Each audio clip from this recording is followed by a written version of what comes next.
카인 주제 사람하고 지음. 인류 최초의 악인 카인은 동생을 죽이고 도망친 후 어떻게 살았을까? 독특한 내레이션 방식, 우화적 수법, 환상적 요소의 도입으로 구약 성서를 재해석한 주제 사람하고의 불후의 작품.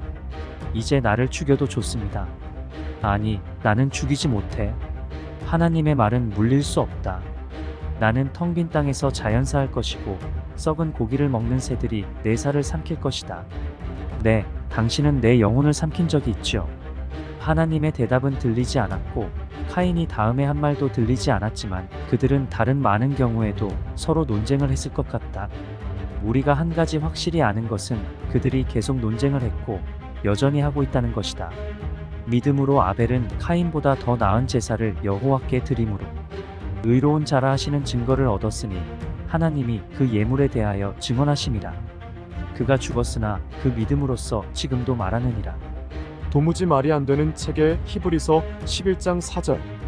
날짜는 기록되지 않았지만 선과 악을 알게 하는 나무의 열매를 먹은 가증스러운 죄로 이 불행한 부부를 에덴 동산에서 쫓아내기 위해서였다. 이때까지는 알려진 적이 없었던 원죄라는 개념의 첫 번째 정의가 생겨나게 된 이 에피소드는 한 번도 만족스럽게 설명된 적이 없다.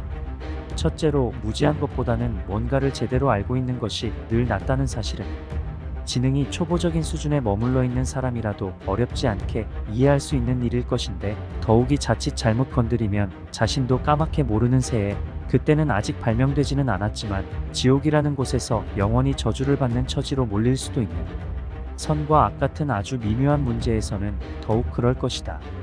둘째로 여호와가 앞날을 보는데 개탄할 만큼 둔했다는 것인데 만일 정말로 그들이 그 열매를 먹는 것을 그가 바라지 않았다면 그냥 그 나무를 심지 않거나 다른 곳에 두거나 철조망으로 둘러싸면 될 일이었기 때문이다. 셋째로 아담과 하와가 자신들이 벌거벗었다는 사실을 발견한 것은 하나님의 명령에 복종하지 않았기 때문이 아니었다. 그들은 잠자리에 들 때 이미 완전히 벗고 있었으며 만일 여호와가 그런 명백하게 단정치 못한 몸가짐을 전혀 눈치채지 못했다면 그 잘못은 아버지의 눈이 어두운 데서 찾아야 하는 것으로 여호와는 우리 자식이 결국 다른 아이들보다 나을 것도 못할 것도 없다는 사실을 알지 못하는 대책 없는 부모병에 걸렸던 듯하다. 그들은 땅바닥에 앉아 천사 아자엘은 에둘러 말하는 사람이 아니라는 것을 알게 되었다. 이 땅의 인간들이 너희뿐인 건 아니다. 그가 입을 열었다. 우리뿐이 아니라고요? 아담이 놀라서 소리쳤다. 제발 한 이야기 또 하게 하지 마라. 누가 다른 인간들을 창조했고 그 사람들은 어디에 있습니까? 어디에나 있다. 여호와가 우리를 창조하듯이 그 사람들도 창조했나요? 하와가 물었다. 아벨은 어리든 크든 양과 함께 있는 것을 좋아하는 반면 카인의 큰 기쁨은 호미와 갈퀴와 낫에 있었으니 한쪽은 가축을 기르는 길로 나아갈 운명이 분명했고 다른 한쪽은 농업에서 길을 열어나갈 운명이 분명했다. 하지만 진짜 책임을 져야 하는 것은 주이십니다. 주간의 생명을 파괴하지 않았다면 나는 아우를 위해 내 생명이라도 주었을 것입니다. 그것은 너를 시험하는 문제였다. 주께서 직접 창조한 것을 왜 시험한단 말입니까? 나는 만물의 주권자인 여호와이기 때문이다. 다른 모든 존재에 관해서 말씀하시는 것은 좋지만 저 안의 자유에 관해서는 말씀하지 마십시오. 뭐 죽이는 자유 말이냐? 주에게 내가 아벨을 죽이는 것을 막을 자유가 있었던 것과 마찬가지입니다. 그것은 주께서 얼마든지 하실 수 있는 일이었습니다. 그저 다른 모든 신들과 공유하고 있는 무오류성에 대한 자부심을 아주 잠깐 버리기만 하면 되는 것이었고 또 아주 잠깐만 진실로 자비를 베풀어 겸허하게 제 재물을 받아들이기만 하면 되는 것이었습니다. 신들, 주와 다른 모든 신들은 스스로 창조했다고 주장하는 것들에게 의무가 있으니까요. 너는 선과 악 사이에서 선택을 할 수 있었지만 악을 선택했으니 대가를 치러야 한다. 망을 봐주려고 자리를 뜨지 않은 사람들. 실제로 포도밭에 들어가는 자와 마찬가지로 도둑입니다. 가엾은 아벨, 하나님에게 속다니. 여호와가 에덴 동산을 개장하면서 몇 가지 아주 나쁜 선택을 하는 바람에 이 룰렛 게임에서는 모두가 잃고 말았다. 맹인형 사격 연습에서 아무도 점수를 따지 못한 것이다. 물론 하와와 아담은 살해당한 아들의 손실을 벌충하기 위해 언제라도 자식을 더 낳을 수 있었지만 왜 또는 무슨 목적인지 알지도 못하면서 계속 자식을 낳는 것 외에 인생에 다른 목표가 없는 사람이 된다는 것은 얼마나 슬픈 일인가. 종을 늘리기 위해서다. 최종 목표, 궁극적 이유를 믿는 사람들은 그렇게 말하지만 그들은 그런 목표나 이유가 무엇인지 전혀 모르며 왜 마치 우주의 마지막 하나 남은 희망이라도 되듯이 종을 계속 늘려가야만 하는지 스스로 애써 물어보려 한 적이 없다.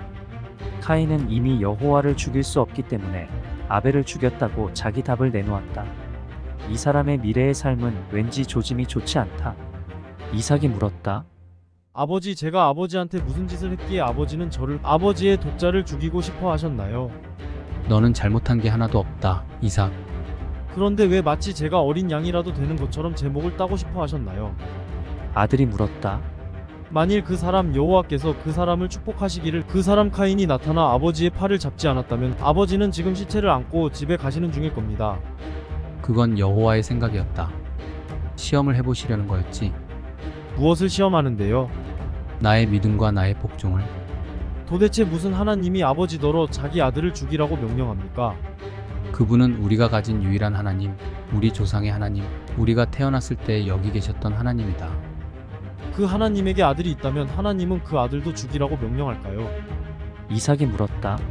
시간이 말해줄 거다. 그러니까 여호와는 어떤 것이든 할 수 있네요. 좋은 일, 나쁜 일, 또 더 나쁜 일도. 그래, 할 수 있지. 아버지가 그 명령에 복종하지 않았다면 어떤 일이 생겼을까요? 이삭이 물었다. 글쎄, 여호와는 보통 자신을 실망시키는 사람은 파멸시키거나 병들게 하지. 그러니까 여호와는 복수심이 강하군요. 그래, 내 생각에는 그렇다. 마치 누가 듣기를 두려워하듯이 아브라함이 조용히 말했다. 여호와에게는 불가능한 것이 없어. 오류와 범죄조차도요? 이삭이 물었다. 특히 오류와 범죄는. 아버지, 저는 이 종교를 이해하지 못하겠어요. 지금까지 캔디맨이었습니다. 다음 또 다른 작품으로 인사드리겠습니다. 감사합니다.